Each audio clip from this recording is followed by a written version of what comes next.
welcome to the Wizard of Radical Self-Respect. My name is Jared Mello. Before I begin, thanks very much for everyone who's been liking, commenting, subscribing, and sharing. It's been great to have your support. I wouldn't be here without you. Now, today's video is going to be about when to stop helping people. And it's going to be a supporter's question, and this is a service I'm going to start doing where if you email me with a question or a situation or scenario you're in, I'll answer it in a video. So if you have a question or situation, email it to me and we can talk about how it will go. And today's question is from a grandmother, and I'm going to give you the background here too in a second, but generally, my rules for helping people are you can best help others when you help yourself first, and also you should stop helping others if it's hurting you to do so or you're neglecting people in your own life to help someone else. Those are my general framework rules for helping others. And in this situation, there's a grandmother and a grandfather. They're both in their 70s, and they have a 35-year-old grandson. The 35-year-old grandson has undiagnosed mental health issues. They're not sure if they're real mental health issues or not, but it could be the spectrum, someone on the spectrum, and it could be ADHD, but they're not sure. And the grandmother thinks he might also struggle with sports betting, but they're also not sure about that too. But the grandson, he really struggles to hold down a job. And he's had good jobs before, but the problem is he doesn't do well with people, and eventually he leaves. And he'll leave and he'll go to other kinds of jobs. Sometimes he'll be underemployed, but when push comes to shove, he eventually quits. And the big issue with all of this is he lives on his own, but he can't afford to pay his bills. He can't afford to pay his rent. Sometimes he can't afford to pay his groceries. Other times he can't afford to pay his car. Now, the grandmother has helped him pay his rent, has given him money for groceries, and given him money for his car. But the car has gotten repossessed, and this is partially why she thinks that sports betting might also be an issue here. Now, the grandson, he's had his sister help pay his rent before too, and he refuses to either move back in with his mother or have the mother move back in with him. Whenever that's even suggested, it becomes a huge fiasco, and the grandson gets upset. Now, that also leads me to believe it might be someone on the spectrum because they really don't like change. Now, the big problem with all of this for the grandson is it doesn't seem like he has much willingness to try to get better or to try to do something about his issue. And this is where everyone else in the family who keeps bailing him out, this is why it actually hurts him, because he's not feeling the negative consequences as much because someone, whether it's the grandparents or his sister, they're always bailing him out from his bad decisions and choices. Now, granted, the mental health stuff, that could be an explanation for some of those issues, but it's also not an excuse. Anyone who wants to get better, they're going to have to put in the footwork to show that they want to get better. So if he has undiagnosed ADHD, or is on the spectrum, maybe he should try to get on medication, maybe he should try to get a diagnosis, or at the very worst, go to the psychologist and at least get a diagnosis so you can see what's going on. Now, the mother, not the grandmother, but the mother wants him to go on disability, and he hasn't put in the footwork to do that either. Now, I think ultimately it's better for most people to work if they can, but I fully acknowledge that is not everyone's case. Some people, their mental health conditions are too severe, and so they really can't work. Like, I've known someone who was schizophrenic, and he was pretty smart, but when he went to work, eventually the stress would get to him, and it would become too much, and eventually he would get fired or he would quit.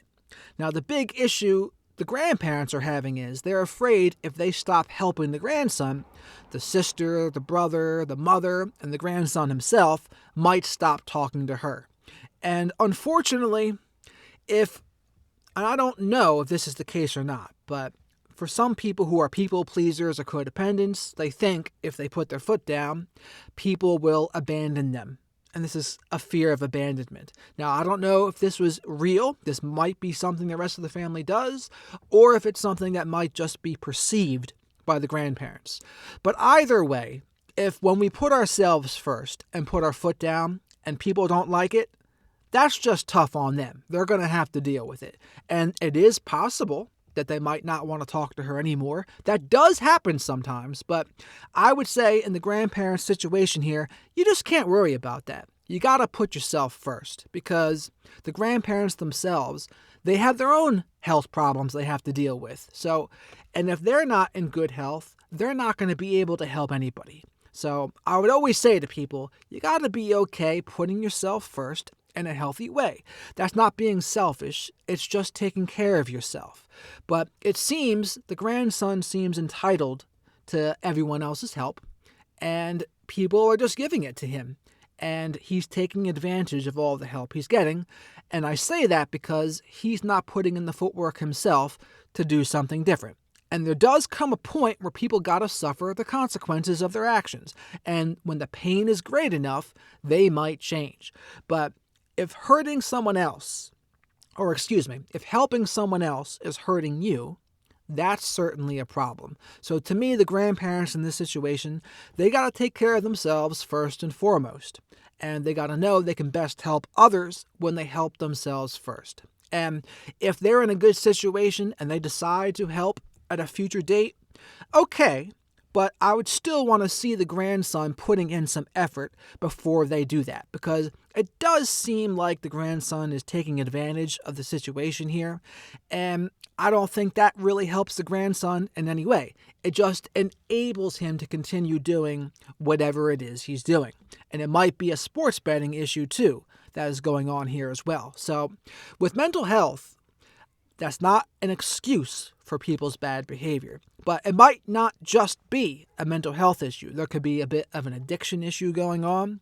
And there can be a character issue too. There are people that have mental health issues that also have an exploitative character. Now, that's not to demonize people that have mental health issues, but sometimes that does happen. More than one thing can be true at one time. So remember, when it comes to helping people, you can best help others when you help yourself first.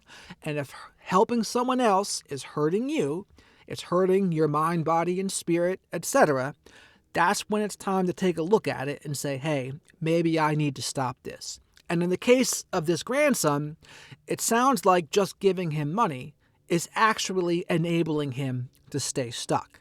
Where if all of the family were to stop giving him money, he would have to do something on his own. He would either have to crap or get off the pot, so to speak, where he would have to do something about his mental health, or get back to work, or get on disability, or something. But at least, whatever option it is of those several, at least it is doing something to help himself. Because the hardest thing, and this is the other thing about helping others, you can't help anybody that doesn't want to help themselves. The most you can do is enable them if they don't want to help themselves. So I would like to see the grandson put in a little effort to doing something for his mental health, for doing something about his rent issue and his income issue. He's got to do something, because if he's not putting in the effort himself, what everyone else is doing is just spinning their wheels and delaying the inevitable. So he has to do something for himself. And grandparents, I know it's tough, and I know you'll feel guilty more than likely, especially if you've been a people pleaser in the past, but you got to take care of yourself first, and you got to let go of that guilt for taking care of yourself. And the right people will understand. And it's sad if the people in your family won't understand, but hey, sometimes that's what happens. And if that's really all it takes for the rest of the family to stop talking to you, unfortunately, it sounds like it might have been better off that you're not too close to them anyway. And as far as like toxic people go, I don't believe it's always necessary to go no contact in these kinds of scenarios. Sometimes you can just know yourself and know, hey, this person might not be the best for me, but I might not need to cut them off because they're family. I'd recommend the longest leash with family as opposed to friends and romantic partnerships, but that's my suggestion in this situation. Help yourself first. You know that you can best help others when you help yourself first. You can't help anybody unless they want to help themselves. And if it's hurting you to help someone, that's a good indicator to take a step back and to take care of yourself first. So that's my video for today. And if anyone else out there has any questions that they want me to answer, email it to me and we can discuss how it would go. So with that, thank you very much for watching.